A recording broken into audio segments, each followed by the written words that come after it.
Look, I love that Gwen got herself a big-titted goth, but Gwen is mid and the best ship in Ben 10. I know that's not saying much, but at least let me pretend to be positive for a change. Because Ben's love life is a train wreck, and Gwen might be the only thing keeping me sane through all of this. Even if I personally just think it's okay, it does have its problems, from Kevin's everything to just being an alien force. So this is as good a time as any to break down my complicated-ish thoughts on Gwen. What works, what doesn't, and where it shits the bed. I'm Sarcastic Chorus, and welcome aboard to my journey through the living nightmare that was shipping in Ben 10. Hit the bell, like, share, and subscribe to support my descent into madness. Now, Kevin and Gwen is a story as old as time, where a girl decides a boy is cute enough to get away with attempted murder. Originally meeting in the original series, Kevin and Gwen had a bit of a non-relationship, with Gwen pegging him as trouble from minute one, while Ben ended up getting sucked in by the local troublemaker, with him immediately confiding his deep dark secret, Kevin pretty liberally revealing his, and Kev has been calling his name ever since. As unfortunately the honeymoon phase ended, with Ben realizing Kevin isn't fun and wild, he's just a sociopath. As stealing video games from a multi-million-dollar company is a victimless crime, causing a train collision so that they can save the money from burning with the corpses was just a step too far. Unfortunately, Kevin got a hit from the Omnitrix, leading to the energy junkie getting transformed into a butt-ugly amalgamation of Ben's aliens, which is just the worst kind of breakup. And Kevin was the worst kind of existential threat to Ben, as a future juvie kid would dedicate the rest of his summer to trying to kill Ben out of spite, all while Gwen is standing there trying not to die. Fast forward a couple years where Ben did the responsible thing and left Kevin in a prison dimension. Now older, wiser, and needing a ride, Ben would be forced to let Kevin join his team as he had a car, knew where the races were hiding, and was about to be railing his cousin, which is as clean of a segue as I can get into doing profiles for these idiots and the things that bug me about the ship. Gwen was the worst kind of cousin, being a know-it-all who was usually right. Originally supposed to be Ben's classmate, they decided to make them cousins to stop people from shipping 10-year-olds. It didn't work, and if you know what this blurred image is, you have my condolences. Gwen was great though in the original series, being a book-smart half-pint who would balance out Ben's impulsive immaturity with a completely different brand of stupid. Fast forward to when she's 15 and still overachieving. Like Ben though, she's mellowed out considerably, growing to be the heart and the voice of reason when Ben is trying to punch something and Kev is trying to punch it harder. Gwen also got superpowers. They call it magic. Well then that's just a lie, it's just genetics. Every problem in Alien Force started with someone's parents just being too kinky. But Gwen's a Pink Lantern now, and she's doing her absolute best. Unfortunately, like most of the cast, it's kind of a downgrade. Yeah, I'm just gonna get this L out of the way. I like Alien Force, but I was never in love with it. Because besides it being just obviously cheaper, the writing. The characters would occasionally slip into just being in a CSI episode, or just any police procedural, which isn't a bad thing on its own, but it does create just an echo chamber in my head as they say stock lines so often I can't unhear the 20 other shows that said this exact same thing. And Gwen gets hit with this pretty bad. She's the voice of reason. She is the concerned friend. But I swear I can predict every third line that she is gonna say, and it starts to drive me crazy after a while. It's like, she is good, she is fun, she is not a nothing character like most of the other women in this show. And she really just feels like she slips so hard into a role in the story. In a show like Static Shock, which the head writer also worked on that, you can go with that more grounded approach. Make it feel like a real story that would happen in our world, then have things go crazy. But in Ben 10, it's already batshit, and the attempt at grounded writing only constrains the characters, which is a problem Gwen gets hit with the worst. Because Kevin will get his sappy lines about telling his mom, or I need my badge, but Gwen, as the story goes along, is kind of stuck playing the nag or just being worried mom, which kind of just drives me crazy after a point, because she does get to be funny, she does get to be interesting, she does get to have great moments. But it's never just a story about her, it's always a story about her and Kevin, which isn't great to me, but I also appreciate how they are at their best when they're together. Which should make for a better ship as we get to see her at her best when she's with her boy toy. But again, Kevin is kind of her only focus in the story. Ben and Kevin both get arcs to grow as people, while Gwen's problems are Kevin's problems and how he fucked up his face this week. And while I like Gwen, her powers are bland. She's getting hit by the Alien Force stick the hardest, but I'm kind of left with not a lot to say about her. Like, I do like her, but I've always preferred her original incarnation before the age up, which might be a blessing. Look, Gwen, you have to treat a car like you treat a woman. Go on. No, I sense I've made a mistake of some kind. Yeah, so sad for me to say, but me and Kevin have beef. And like all internet drama, it's over something stupid. I don't like his voice. I know, I'm being petty. I am 100% aware. And Greg Sipes is putting in the work. But every time Kevin opens his mouth, I can't help but think he should be about 90 pounds lighter and green. Teen Titans was pretty much my identity as a kid, and I just can never unhear it. Which is definitely a me thing, and I'll never let it go.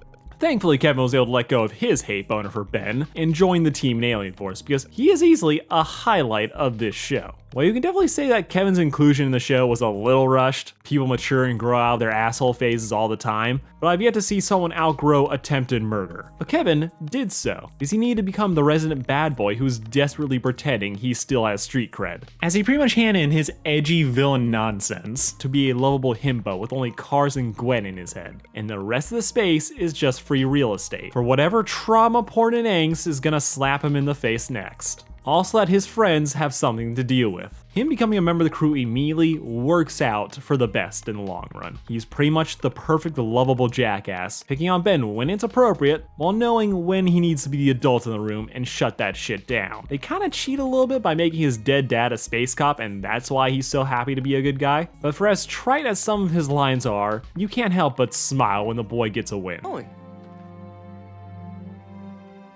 I gotta tell my mom. Now this would usually be the part of the video where I lie and say something positive about the couple, but thankfully I have people for that now. Hold up, Kari Borealis. I'm gonna stop you right there. Sup, Streaks, I'm Martise, and I am here to defend Gwen. I rewrote the script. Well, while I'm here, might as well let you know why we stand Gwen in this Team Ben 10 hype house. It's truly the little things from this couple that just sends me flying. Even from their first interaction, while Kevin is being questioned for his shady dealings, Gwen, being the most sensible one here, takes a gentle approach to appeal to his humanity, and we see, just for a glimmer of a moment, she got through to him. His eyes widen, and this possibly being the first time in a long time since the Null Void, Kevin has ever received a gentle touch. Genuine human kindness and concern for his horrendous actions aside, it shows that deep down inside he has a conscience. Is it the 4th of July? Because I saw sparks. Seriously, these two are so down cataclysmic for each other that Gwen kept Kevin's sweat rag and even got a little too excited, a little hot and heavy and ready if you ask me, while he stole her grandfather's home.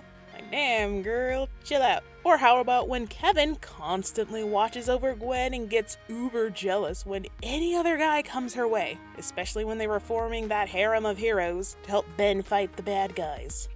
Makes me want to get up and shout, just fuck already. Which, let's be real here, they do. Off screen, I bet. And oh my gosh, they're so considerate of each other. Kevin trying to impress Gwen even when she dragged him to her fancy schmancy school dance, and he even learned the proper salad fork placement. Not to mention Gwen nearly risking the space-time continuum just to revert Kevin's Omnitrix accident. And y'all, those romantic rescues got me in my feelings. They perfectly balance each other out. And here's to hoping their relationship is further explored in that anime-inspired Gwen-centered series. Because they are what Duncan and Courtney could have been if not for network interference. They are goals!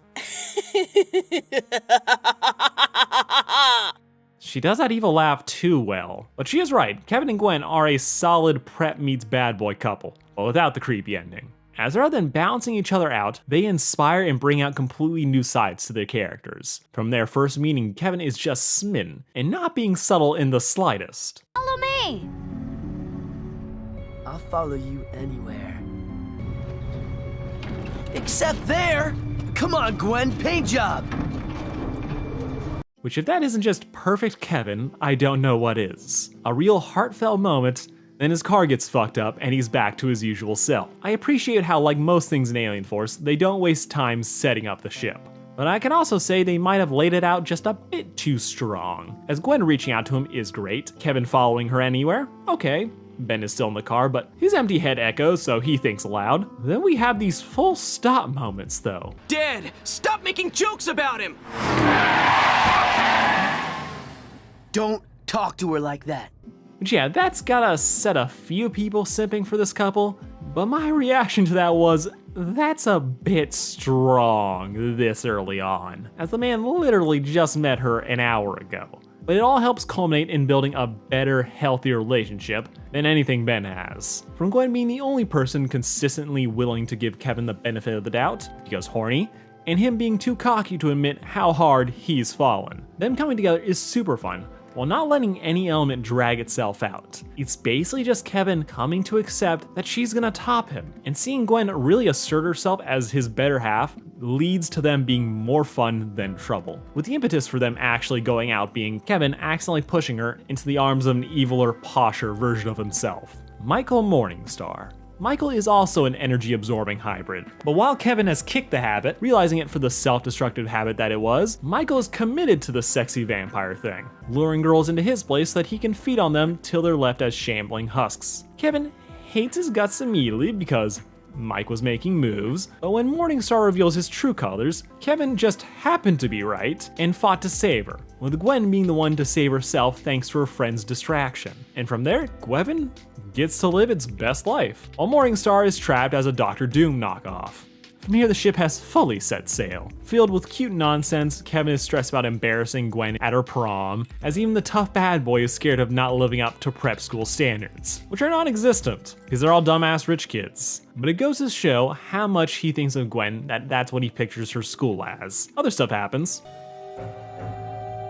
Dude, I don't know if I can pound your grandma. That line is perfect, but Gwen's grandma also gives her own seal of approval for the couple, comparing him to a younger Grandpa Max, while also providing us probably the best Gwen moment no one talks about, as Gwen is torn between leaving Earth to become a god or staying home. Ben and Kevin give their 2 cents, with Kevin being angry and a little bit petulant at her leaving, mostly because he wants her to stay here with him, which is all Gwen needs to turn down the opportunity of a lifetime. Some people will call it stupid, but everyone else will say romantic. They'd continue to be each other's anchors throughout the tenure of the show, with Gwen being the person to help bring Kevin back to humanity when he gets trapped as a rock monster, and Kevin would return the favor when she becomes an energy being. They're in love, and it's an equal pairing, which is somehow a rarity these days. But like all good things, trauma will make it spicier, as in season 3, it was decided to replay all of the original series' greatest hits, meaning Ben was a dumbass again, and Kevin was gonna hate his makeover. See, Ben was fucking with his watch because he knows better than everyone else, and Kevin's face paid the price. Trapped looking like the Thing, Kevin would spend the rest of the season being mad that he's a rock monster and not getting laid, with his grumpier side occasionally lashing out at Gwen,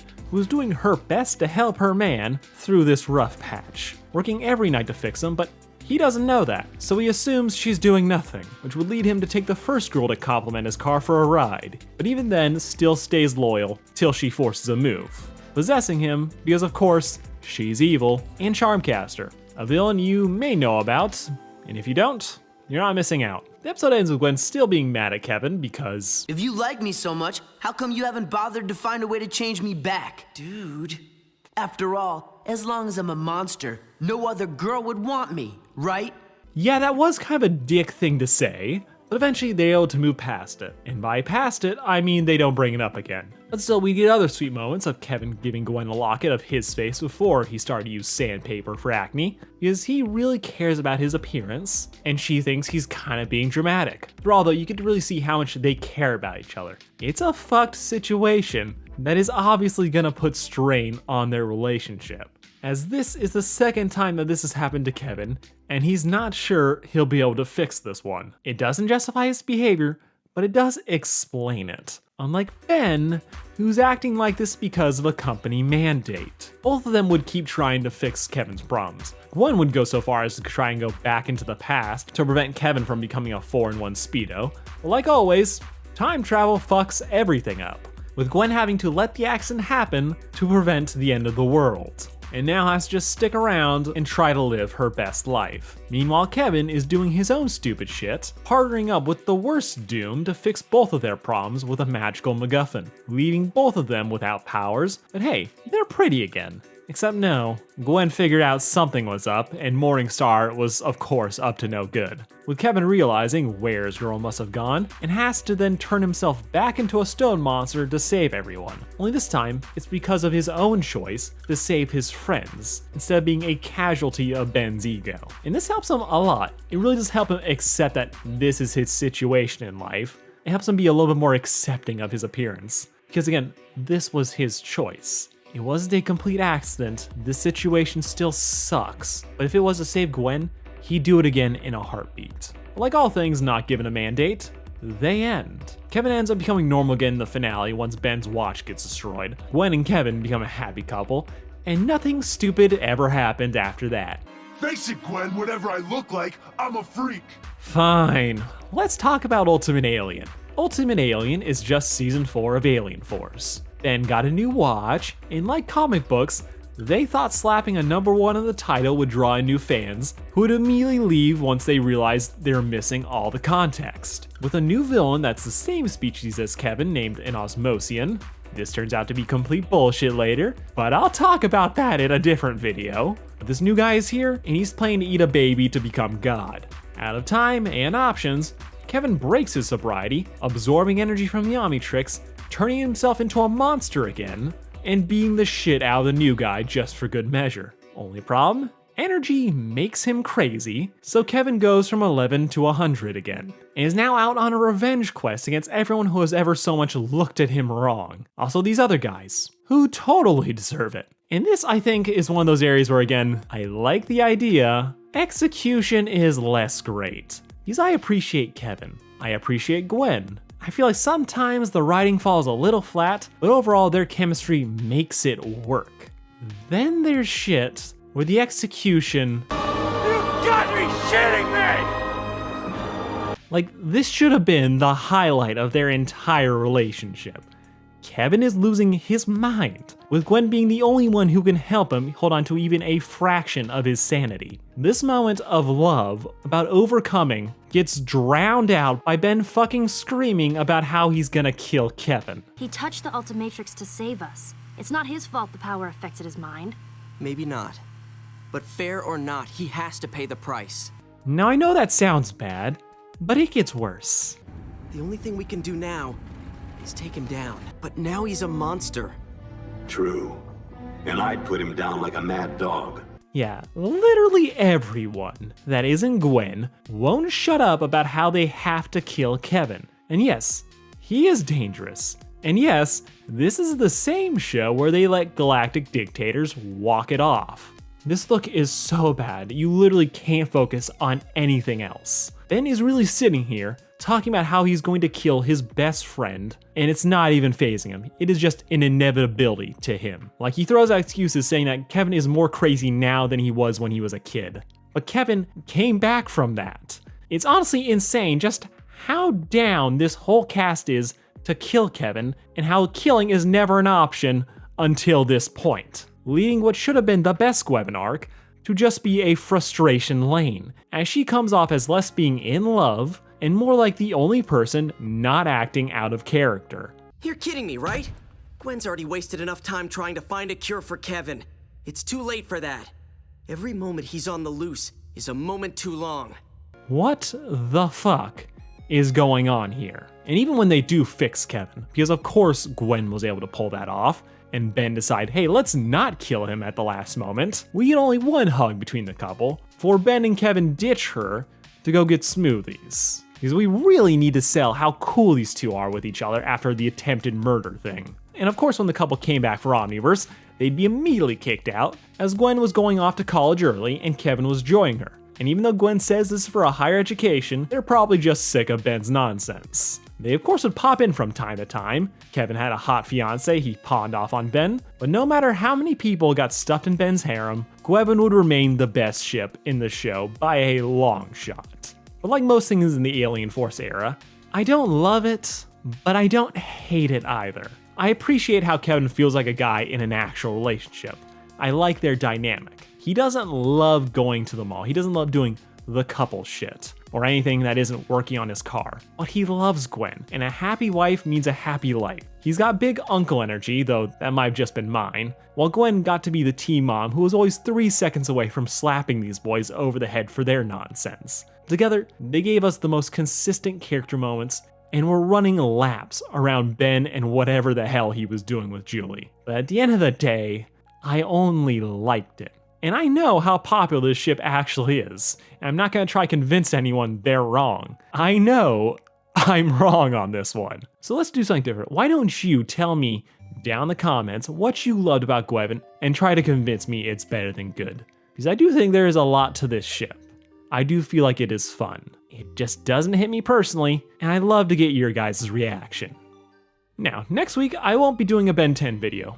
I will do one after that, but next week, I'm gonna be bringing back something a lot of my older subs probably thought I abandoned. Because sadly, I'm a completionist, and this video needs to be made. So keep an eye out for the next one, because I promise you, it will be riveting. Also, remember to check out my friend Artiste TV's channel. She makes a ton of great high quality content, and is the person who helped convince me to stop being so butthurt about Kevin not being edgy anymore.